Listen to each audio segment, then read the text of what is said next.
think we'll get started now. So it looks like we have about a dozen people here with us. So thank you again for joining. Good morning, good afternoon, everyone, depending on, again, where you're connecting from. My name is Quincy. I'm with the success team here at the Zendesk, and I also have with me Alicia, who will assist to help answer any questions that you may have in the live Q&A here. So feel free to post any questions as we go throughout the presentation and demo today, and we'll try to address it during the presentation, or we can also address it at the end as well. So today we're going to be focusing on presenting the second part of the series on how to implement Zendesk WFM, specifically around Workstreams and general tasks. So hopefully you had a chance to view our first part. If not, you can also find it online as well to catch up with it. But what the topics that we'll show today is also, it builds on the first part a little bit, but also is independent of each other as well. So again, these sessions here are designed to help you learn more about how to integrate Zendesk Workforce Management with your existing tools, optimize your workforce processes, and ensure top quality customer interactions. Alicia here again will be managing the live Q&A, so feel free to type any questions you have during the demo. So the demo itself will be about 45 minutes, and again, the focus is going to be on creating work streams, creating general tasks, as well as validating created tasks on the agent activity feature. And then we'll also have some time to kind of set up an automation for within the tool as well. So that's the plan. Let me share my screen here to begin.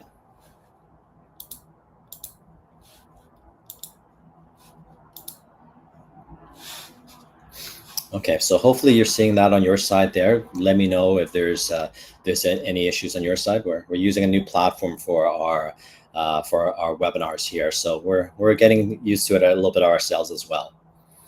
So what you should be seeing on your side is the agent activity page. Let me switch over to this. So this is showing kind of various work streams that you may have for the various agents here. Should be a fairly familiar page if you're using the Zendesk WFM already. Sorry, Quincy. I believe you're sharing your the other screen. Okay, let me.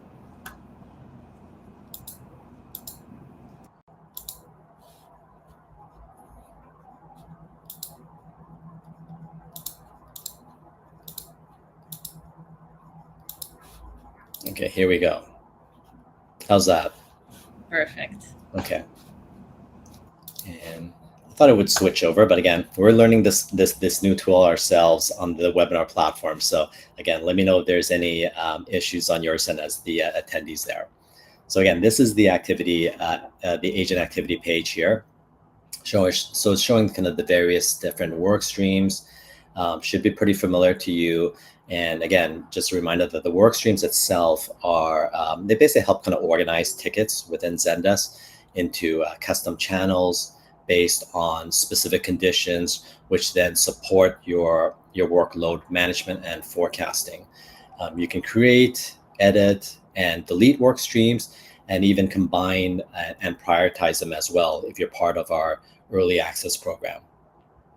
Again, they're basically the main building blocks of the Zendesk WFM tool, and they're used to basically influence your schedule by reflecting ticket volumes and agent assignments, ensuring that your team is aligned with your support strategy. So if you're familiar with the regular Zendesk channels, tickets, chats, and voice, the work streams themselves should be pretty familiar to you as well. And then, as you know, once you have the forecast itself will be generated based on your work stream, which then create your schedule. So again, more of that will be covered in future sessions, but today, again, we'll focus on the work streams themselves and the general tasks. So to go into the work streams, you would be going into the admin tool here and going to the organizational structure, and then clicking on the work streams. So again, you must be an admin in WFM to be able to access the Workstreams page. And then when you first add WFM to your account, ticket, volume, and chat Workstreams are created by default, and then we'll start capturing your tickets as you have the tool in place. So basically the work streams themselves take into account each time a ticket enters a work stream. So including if you made changes from one work stream to another. And a good rule of thumb that we always suggest is keep it simple when you're creating the various work streams. You can see we have various ones here created, even ones that are a combined work stream as well, which is, again, as I mentioned, are part of our early access program that you can request access to if that's something that is relevant to your organization. But again, keep it simple. Try to cover all the different ticket types as you're creating the work streams, and avoid overlapping work streams, because this can create some issues in the work streams and forecasts itself. So when you're first creating a work stream, think about how you want to segment your work. So most commonly, again, it's by channel, but perhaps with some organizations, you might want to track different markets or regions. So to create a work stream, you hit the plus icon here to add work stream. And again, I'm selecting a work stream. And so first thing you're doing is naming that work stream. So let's just call it web form, and then the description, however you want to describe it. And then you're basically choosing a color code for that work stream. So let's just, in this case here, let's just choose purple. And again, the color is important as well. It will help distinguish the work streams from one to another. One thing that we would avoid, that we suggest, is avoiding using red or black, because red would typically represent an untracked work stream, and then also black may indicate an issue with the work streams as well. So any colors aside from those two there will do. And then we go to our conditions here, and this is the condition, and where we can choose the different via types. So for example, if we look here, we have tickets, chat, and voice, and then you can define tickets further. You can define more granularity for tickets and the voice work stream. So they have different options under voice and ticket. You can combine types kind of within the same channel. So say for ticket, I can combine, let's say, mail and web surface itself. But I would suggest not combining the via types from different channels. So let's say if I want to throw in voice mail in there as well, as it could create some issues with the forecasting. So just for simplicity's sake, let's just choose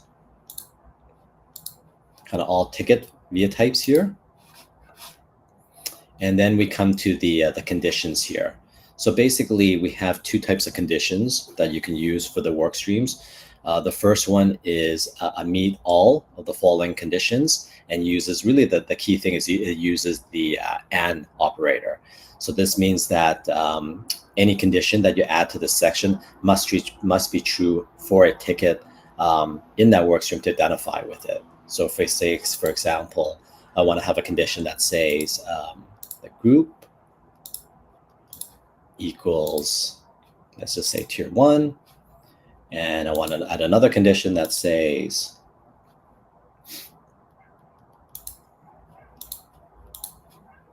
the brand is, let's say, Dev3V success. So basically what this condition is saying, that the ticket, for a ticket to fall into this work stream, it must meet this condition as well as the second condition here. The difference with using the other condition type, which is the any condition type, it basically says that the ticket must meet at least one of the conditions. So for example, if I had something similar,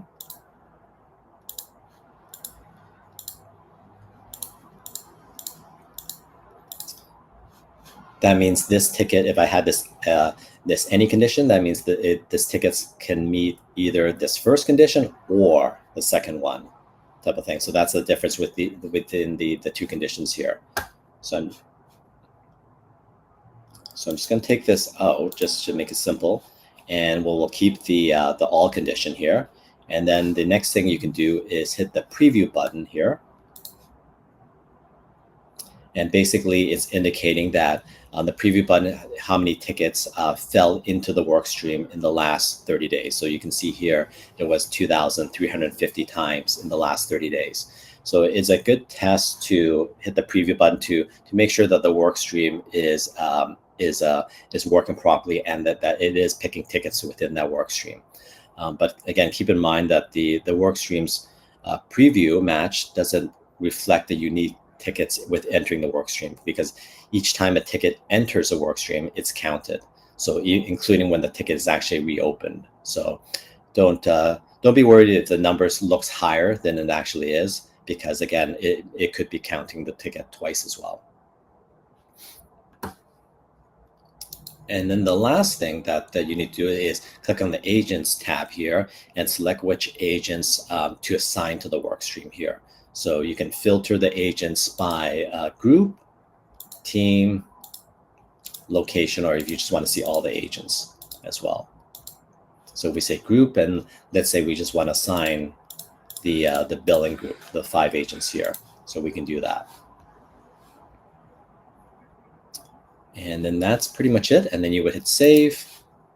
And then you can see the work form, the web form workstream has been added here, and it shows that there's the 5 agents here.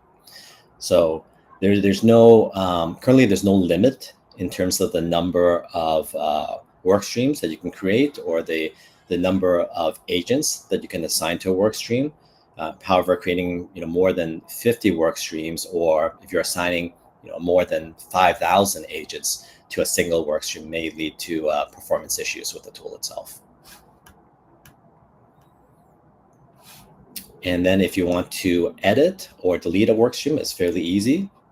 You can basically kind of click on the work stream again and kind of make any changes you want to make.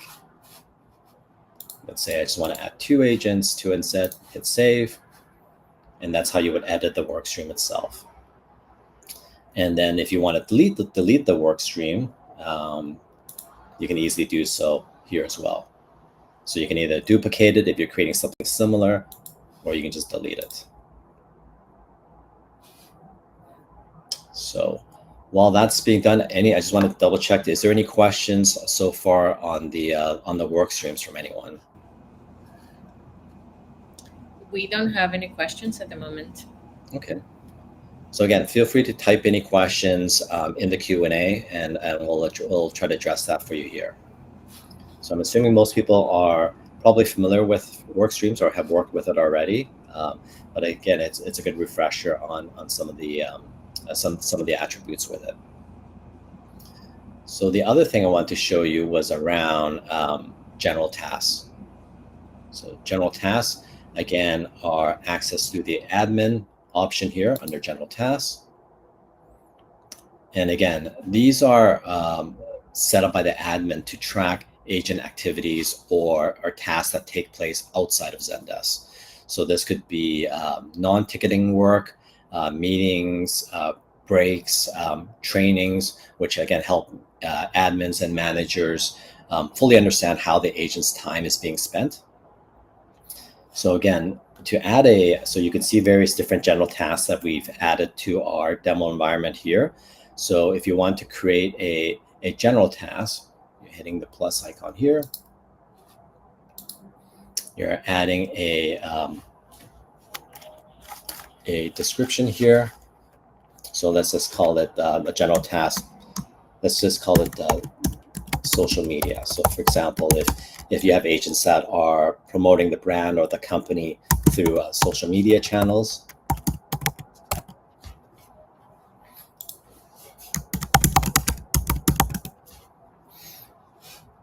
And then you can assign the team permissions is basically to allow the teams in your organization, if you want to restrict it to, if you want to have everyone that can access the general tasks, or if you want to restrict it to specific teams that have access to it only. So we just have it all set to all teams. Again, kind of choosing the different color code. And then in the occupancy settings here, you can basically kind of define if the general task is counted as paid time or productive time. So if a general task is counted as paid and productive time, it's basically you're including it in calculating the occupancy rate. So for example, if I want to define lunch, for example, as a general task as unpaid time, I can do that as well if this was lunch. And basically, again, there are certain scenarios where you may want to define general tasks as productive time. For example, agents working on social media, again, it's outside of Zendesk, but again, you can create that as a general task for that type of work and track it as productive time, because again, it's it's part of productive time and it's part of paid time in terms of helping the company and a part of the job as well. But again, not all general tasks are productive time, because even there's unproductive time that's again part of a standard part of a customer of agent support work. So it's depending on how you want to define that task by using the toggle buttons here. So again, training is an example of maybe might be considered unproductive time because you don't want to be tracking occupancy against it. But again, it's part of the agent's job to attend training as well. And then that's pretty much it to set the general task, and then you can hit save, and it'll show up here as well. And again, similar scenario with the work streams, you can kind of duplicate it if it's something similar, or delete it altogether as well. Any questions on the general tasks? No questions yet. Okay, no questions. So I don't know if I'm doing a great job here by explaining everything, or am I creating more confusion and people don't want to ask questions, but let us know. If I may suggest something, if you can show us how this translates in the agent activity page. So how do we track workstream general tasks on track time, and then in Zendesk demo account, and then how does that translate to the admins on the agent activity page? Okay. Before that, we do have a question. It says link to the WFM definitions by Marty Kovsky.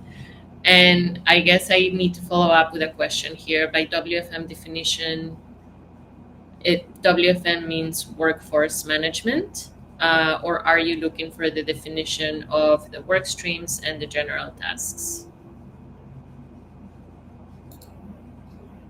Let us know in the same chat if you can.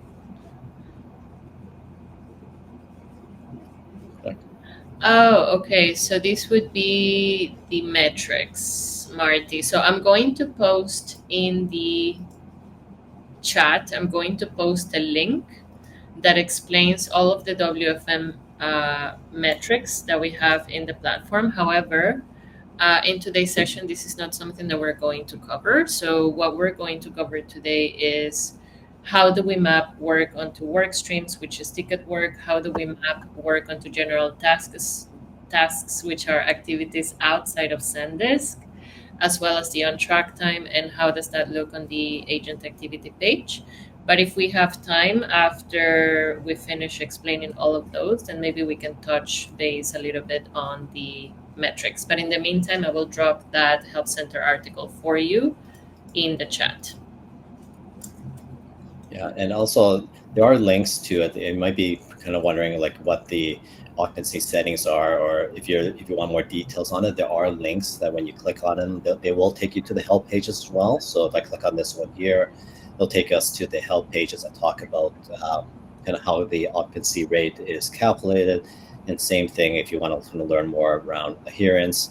And I know the metrics is another one as well as your if you're on the metrics page, kind of building reports and that sort of thing. There's a link that will take you to the metrics page and kind of define kind of what each metric is. Okay. Any other questions before we jump into the agent activity side? We don't have any more questions, Quincy. Okay. So let me kind of show you what this all translates to on the going back to the agent activity page. So again, I'm going to the hovering over the reports icon here, and under agent activity.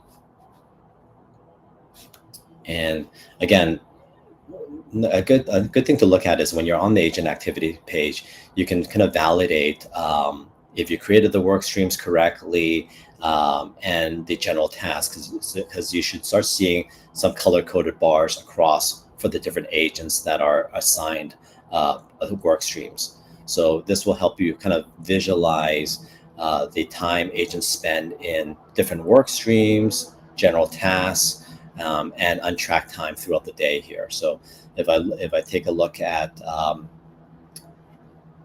Kyara here, I can see that during her time, this is so this would be yesterday, July the 1st.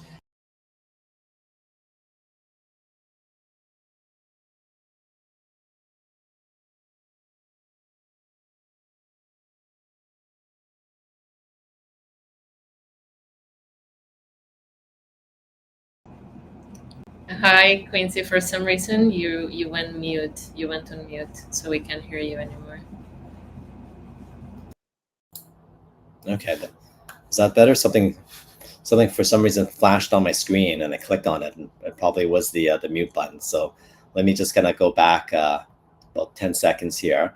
So basically, if I look at one of the agents here, you can see that she was working on kind of voice during this time. So this is looking back on July the 1st, yesterday.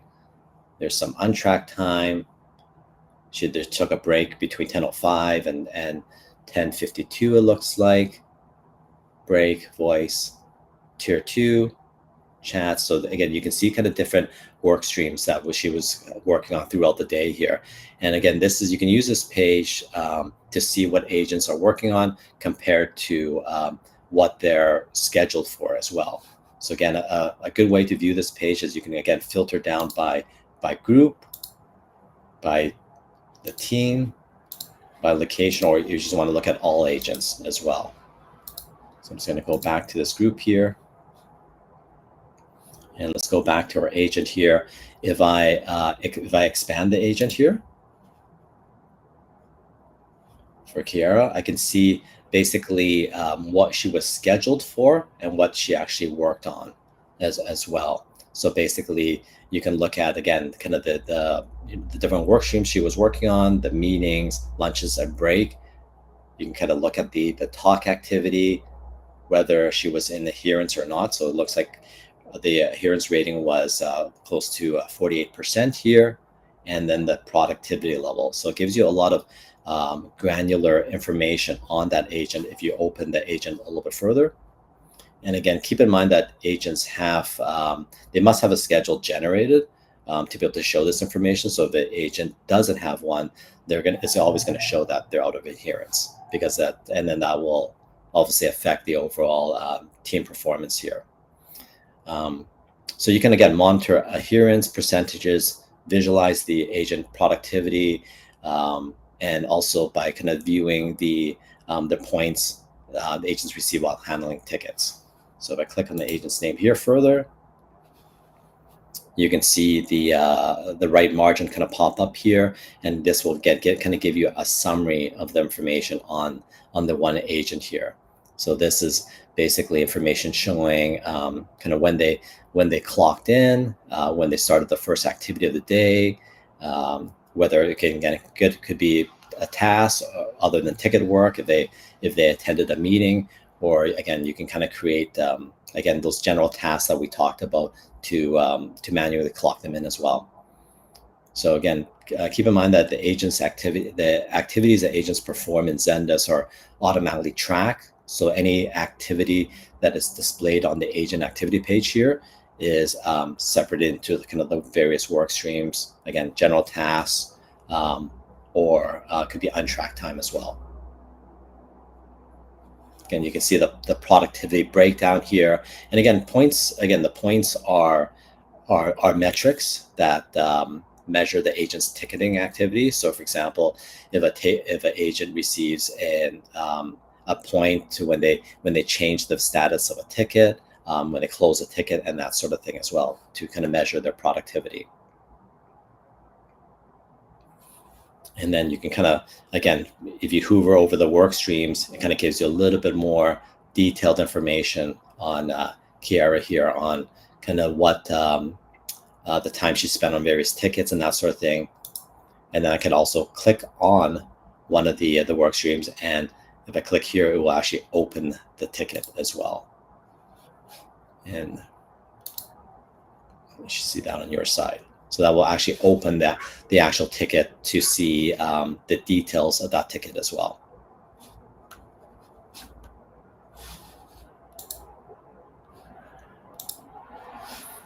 Okay. So again, this is a real-time the agent activity page is a real-time page monitoring that you can use to, again, help you make decisions if you as a manager on how you want to allocate your workforce, and if there's any activity that needs to be corrected or attended to. One thing that you will notice on my side here, so I mentioned those black bars and not using the black color as a work stream. You do notice that there are some black bars here, and you might have some on your side as well. But basically kind of what they mean that there may be an error in the work streams themselves. But before we get into that, I just want to, it looks like there might be a question, or it looks like it was just addressed. Two questions. Marty's questions was about schedules, so that we answer in the Q&A box. And then we have a question from A. Rivera. It says, any way we can give agents access to their daily activity? My agent sometimes forgets to switch to general tasks, lunch, personal, etc. And I want them to be able to review with accuracy.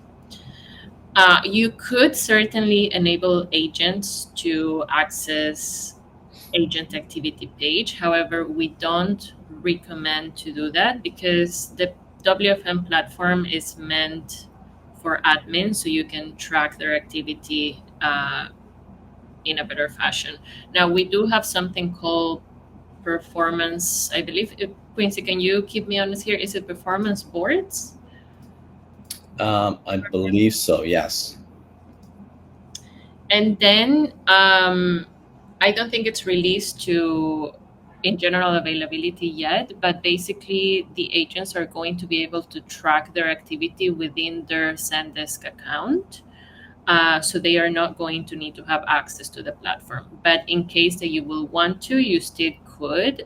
For that, you will need to go to the roles and permissions page and create a specific role for those agents that you want them to have access to agent activity page. And you will basically remove them from agent access and put them into this new role that you can create. I am going to share more information from the help center in the chat for you. And we have another question from Carla Alves. It says, can we export the CSV reports on agent schedules instead of agent activity? Can we export? Yes. So schedules, you can export the information. Yeah, there you have a CSV button right where Quincy was. So you can either import or export. But like I mentioned to Marty, today we're not covering schedules. We're going to be covering schedules in two webinars. So we have part 1 in August 13th and part 2 in August 27th. Yeah, so the main answer is yes. So you can export that schedule in CSV that if you want to share it with the agents or not as well. This button here. And again, we'll be covering that in later sessions. And again, the main focus today is around kind of the work streams and agent activity. So let me just kind of show you what I was talking about with the agent activities and potentially some issues with the black work streams. So again, this is something that is common when you're first setting it up as well. Basically, if you have a black work stream and you kind of hover over it, it's going to mean one of two things. It's going to either say multiple work streams, or let's see if there's anything. The other error could be is no work streams. And so if you do have a no work streams error, that basically means that the ticket itself doesn't meet, there is a ticket that doesn't meet the conditions of any work streams. So that means that there's no work stream. And then basically what you're doing is that you would basically try to go back and open that ticket. Similar to kind of what I did here. I can click on it, open a ticket, and then take a look at that ticket to see what are the conditions of that ticket. Maybe it's the tag, the type, maybe it's a priority that's failing for it to fit into satisfy the conditions of any work streams. And then you go back to your work streams page and just double check your work streams. The other one that is showing here, that you see some of the arrows here, are multiple work streams. And again, what that means is that there are multiple work streams, meaning that the conditions of there's a ticket that's meeting the conditions of two or more work streams at the same time. So you have overlapping work streams. So again, that's why when I kind of mentioned at the beginning, kind of keep it simple and straightforward, and just try to make sure that their work streams, there's no overlaps, because that means, again, that it's not going to be tracking properly, because it's that one ticket here. So this ticket 240698 is falling into two work streams. So again, you would do the same diagnostic and kind of open up that ticket, and then kind of take a look at the conditions of that ticket, whether it's a type or the tag or priority or something else within that ticket that's triggering it to fit into two work streams. And then go back to your work streams page here, and then kind of go through each of your work streams and just double check the conditions. So whether just to make sure that there's no overlapping work streams, and kind of clicking through. Any questions on that? Looks like there's a question from Kevin there. Yeah, let me read it to you. So from Kevin Jake Araneta, I don't know if I'm pronouncing the name correctly. He says, when creating a team, we assign a manager to it. Does the assigned manager needs to access WFM platform to view their team's activity, or is there another way? Yeah, ideally, you will grant either admin role, or you can customize a role just for either managers or for that specific manager. And then they will have access to the platform. And also something to mention, that in roles and permissions, you can go very granular. So before, we only used to have either admin access or agent access. But now let's say that you want your manager to only have access to agent activity, then you will customize a specific role just for access to agent activity page. And then you assign which of your agents or managers are going to be assigned to that role. I'm going to paste more information on roles and permissions in the chat, Kevin. Great. Hopefully that answers your question, Kevin. And so the last part that I want to get into was the automation side of things. So if we don't have any other questions on the agent activity or work streams, we will go into the automation side. And again, automations are, again, something that is selecting through the admin tool here. So I'm going through automations. And again, think of WFM automations as a way to perform an action when the conditions that you want to define can be basically used to reduce any manual workload. So instead of kind of doing it manually each time, the automations will help you increase the efficiency and accuracy of things, of tasks itself. So basically the structure of the WFM automation consists of a number of things here. So let me create a new one. So create automation. So the structure is there's always going to be a trigger. So in our case here in WFM, the automation triggers are set to clock into event, and this piece here can't be changed. So that's set by default. And then basically you have kind of one or more tasks that the trigger is related to. So this could be a work stream or general tasks.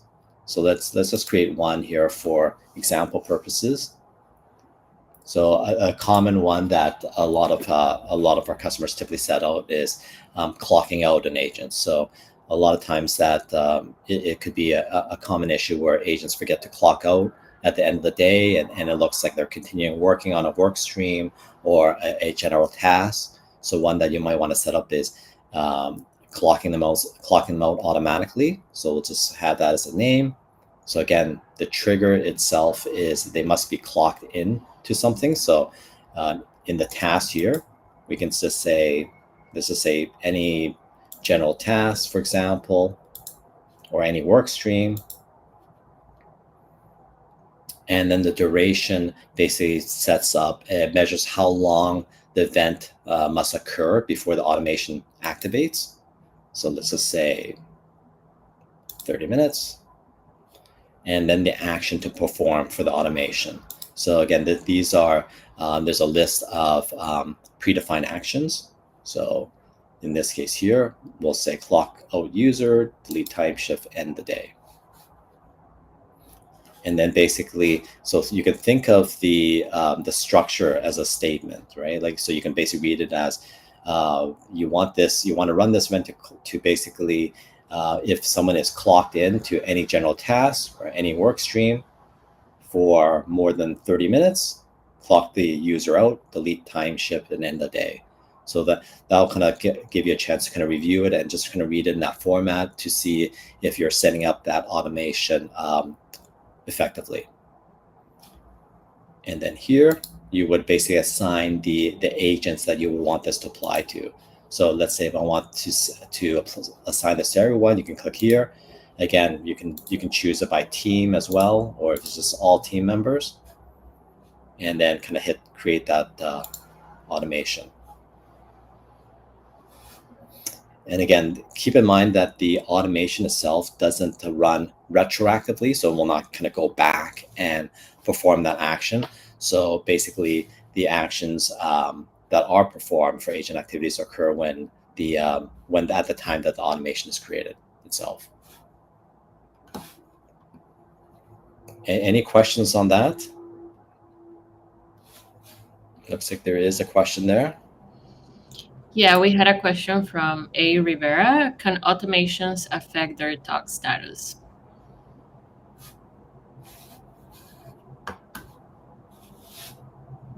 Quincy? Yeah. Do you want to answer that, Alicia? Sure. So basically, so their talk status is from Zendesk, and we are WFM, and we're tracking the activities of the tickets that they do inside Zendesk. But the automations does not affect talk statuses. It affects the statuses that the agents are currently in WFM, right? So either if they're working on a ticket, that means a work stream, or if they are on track time, meaning they're idle, or if they are on a general task.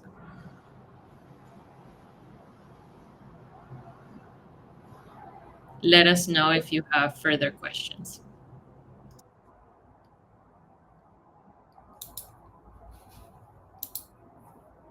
Okay, it looks like there's no further questions there. So I just want to kind of show you from an agent perspective, kind of what that translates to the general task itself. So This is your typical agent screen that you're probably all familiar with here. So as an agent, basically when they're starting their shift, they're typically using the button here to kind of start clocking their shift, like their work against various tickets. And so when we talked about those general tasks, if I'm assigned as an agent, if I'm assigned to the general task, this is where you would see those general tasks. So again, kind of lunch, break, meeting, the social media, that's the one that we created. So if I want to basically kind of clock into that, because again, that's something that's work that's outside of the Zendesk tool, you can basically kind of select that, and then you can see the clock itself start tracking my time against that and get this, whether it's going to be counted as productive time or not, depends on how you define it as well. If I want to lock myself as an agent to that activity, I can do that. And basically it means that I can move around into other tickets, because maybe part of that work requires me to look at various other tickets. I can still do so, and it's not going to change my time against that social media general task if I'm locked against it. So that's a nice feature as well. And then once I'm done with it, I can basically kind of unlock myself from that general task. And so typically the standard practice is once agents are done their day, they would kind of hit the end day here to end their day. And this is where the automation kicks in. If someone forgets to end their day, and it basically, so I've ended my day manually here, but if someone forgets and they start kind of letting the clock run, and again, we set that automation for 30 minutes. You can have it obviously longer. It could be 3 hours, or that sort of thing, where it's uncommon for someone to be in any general task for 3 hours. You can set that duration, and it will clock the agent out at the end of that time limit. We have a question from Aislinn Bohr. It says, I apologize if I missed. Does this automatically start tracking the minute they open up Zendesk? What happens if they accidentally click out of it? Okay. Yeah. So basically, there's two ways. Like if you set up the tool itself to automatic clock users in. So let me go back here. I believe it was under account settings. So under account settings here, under the admin, you can basically kind of start the auto tracking automatically. So by default, this should be checked on. So basically this means that you're tracking team members' activities automatically. You can turn it off if you want to just manually track. So that means people would have to basically kind of start the clock itself. But if it's set to kind of auto tracking itself, it will start tracking people, agents right away, or if they click on a ticket. So basically, go back to this page here. If they're on the agent page and they begin their day and they click on the ticket, the clock itself should start tracking right away. And then he has a follow-up question. What if they accidentally click out of Zendesk or close out their Zendesk? Alicia, do you know the answer to that? Yeah, of course. So a couple of things that I wanted to note here, Aislinn. So to start is what Quincy just explained now. So either they can click on the start date button, or as soon as they click into a ticket, the auto tracking will automatically start.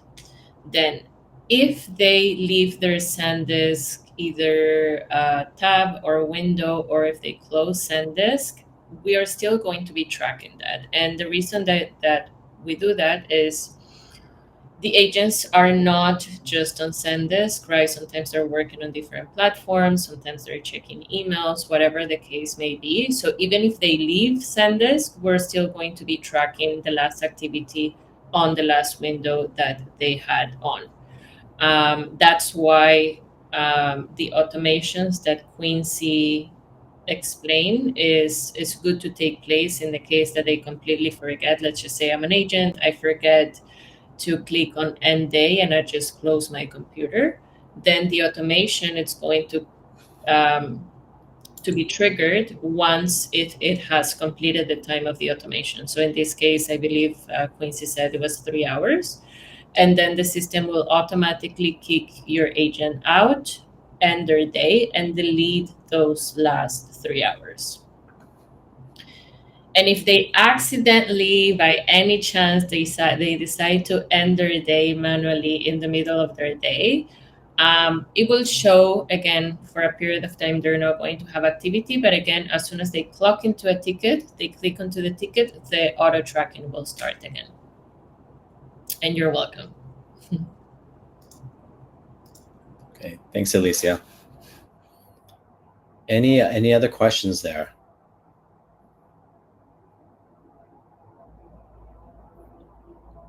Okay, so, and again, this is kind of all we wanted to focus on for today's session here. Again, around the work streams, general tasks, agent activity, and the automations itself.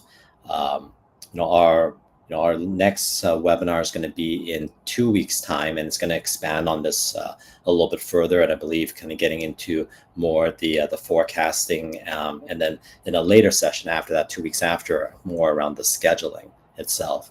So hopefully the folks, you have a chance to kind of attend those webinars as well, to kind of get a little bit more advanced into the tool itself. And the recording of this will be, I believe it will be sent out to the folks that are on the webinar here today. And I think for folks that registered and weren't able to make it, I believe they will get a recording as well.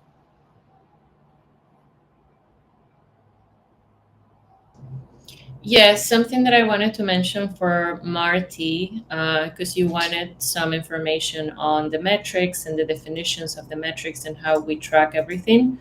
The next session, which is in July 16, we're going to be talking about real-time reporting and historical reporting, and that's where we're going to talk about the metrics and how they're calculated.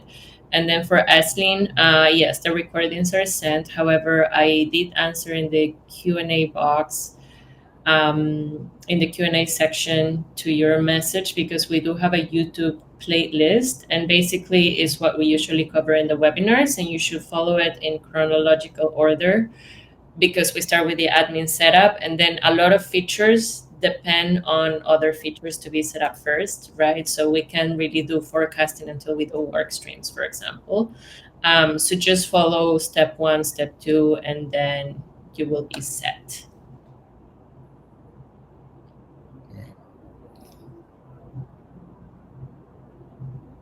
All right, thank you for letting us know. This is the second time that we're hosting webinars on this new platform. Before, we were hosting them on a different platform, so maybe that's why maybe the recording wasn't sent out. But we will follow up on that to make sure that we are sending out the recordings. But in the meantime, you can access the YouTube playlist. And hopefully everybody discovered some best practices and some tips and strategies today on how they can empower their team and boost the efficiency.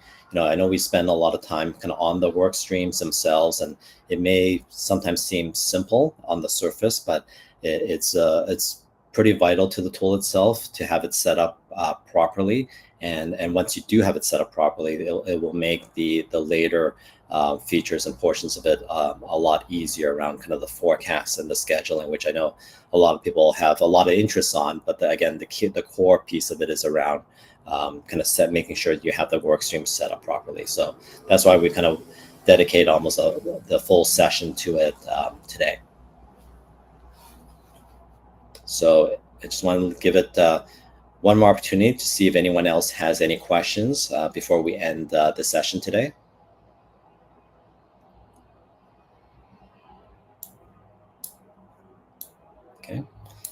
Okay. If not, I'll give everyone back a few minutes back to their day. And again, I want to thank everyone for everyone that's joined us today.